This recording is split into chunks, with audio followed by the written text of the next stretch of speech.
Hey, what's up everyone? Welcome back to another video. In this one, we're gonna be talking about workspaces here in Illustrator, mainly how to become more efficient in your graphic design work. So what are workspaces? They are all the different windows and things in your Illustrator document or your just Illustrator program in general. So see all these windows over to the right? They all have labels like swatches, brushes, symbols, properties, libraries. On the left-hand side, we've got the toolbar. We also have different projects set up here. There's a little peek of something I'm working on. All of this is set up in the window drop down to workspace. And check that out. I have a custom workspace set up. Keep in mind, I haven't completely made this the most efficient workspace ever. I just wanted a couple windows open on the right-hand side that I am used to having open and I use all the time. Back to the video. This is the pixel and bracket workspace, but there are all these other default workspaces that you can choose from. So for instance, the basic default one you just installed Illustrator is Essentials. Now Essentials, if you've moved it around, can actually change, even though I clicked on that. So what we really want to do to make sure we get the Essentials workspace is reset it. So if we go back up to Window, down to Workspace, we can reset Essentials.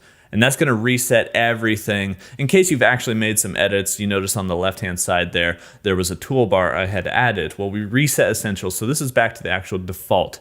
It's kind of like doing a little format of your computer.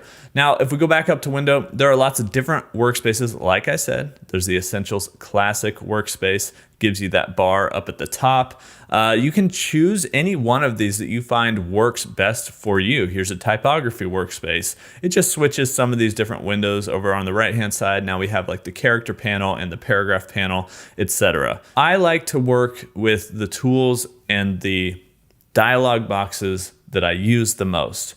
And so whatever that is for you and your workflows, you should set up your workspace just like that. And you can do that by clicking on any of these dialog boxes, or if you don't see them, you can go to Window and look. All of these are the different dialog boxes. If I use gradients all the time, I'm gonna pop out the gradient dialog and I'm gonna drag it to a spot where the blue line shows that I can actually dock it into all of my different dialog boxes. So we can dock it here, anywhere we want, just like that.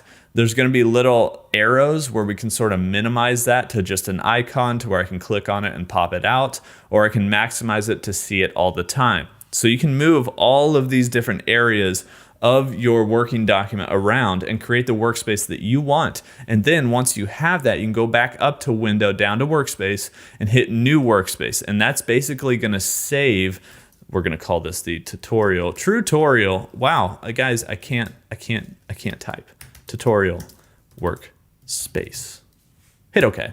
Now we have the tutorial workspace set up, which is just this crazy bad workspace. But we can go up to Window, down to Workspaces, and now that's where this is here. And I can go back to my pixel and bracket workspace just like that. Now, if I made an edit here, like I accidentally undocked my tool panel and brought it over here, or maybe I did it on purpose, I can go back up to Window, Workspace, and reset my pixel and bracket workspace to go back to what I originally had it. Now, let's take a look at what I got here and why I have the different windows open. So if I'm looking over on the right-hand side, I do like having the properties panel open here because a lot of times when you're working with different objects, like if I just create a square out here, there's all sorts of different properties that I want to change over here on the right-hand side. Some of them I use over here, some of them I might use over here, like the fill and stroke. I like changing the color just by double-clicking on this and selecting my color, mainly because I really like this color picker. And if I double click over here, it doesn't really do much except for take me to my swatches. So if I do have swatches over here, I can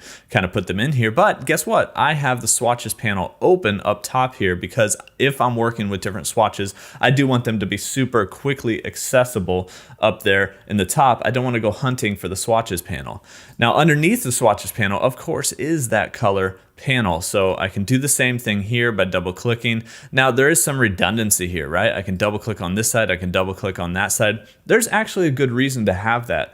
The reason is if my mouse is on one side of the screen or the other side of the screen. If I just selected that rectangle tool, I created a quick square and I'm closer to the left-hand side of the screen, it's gonna save me time to go to the left-hand side and double click on something than the right-hand side. And I know it's like a fraction of a second, but guys, if you are serious about this being a career and you're looking at decades of graphic design work, you're actually going to be saving yourself hours and days of time just by putting the different panels in the spots that you want them in your document.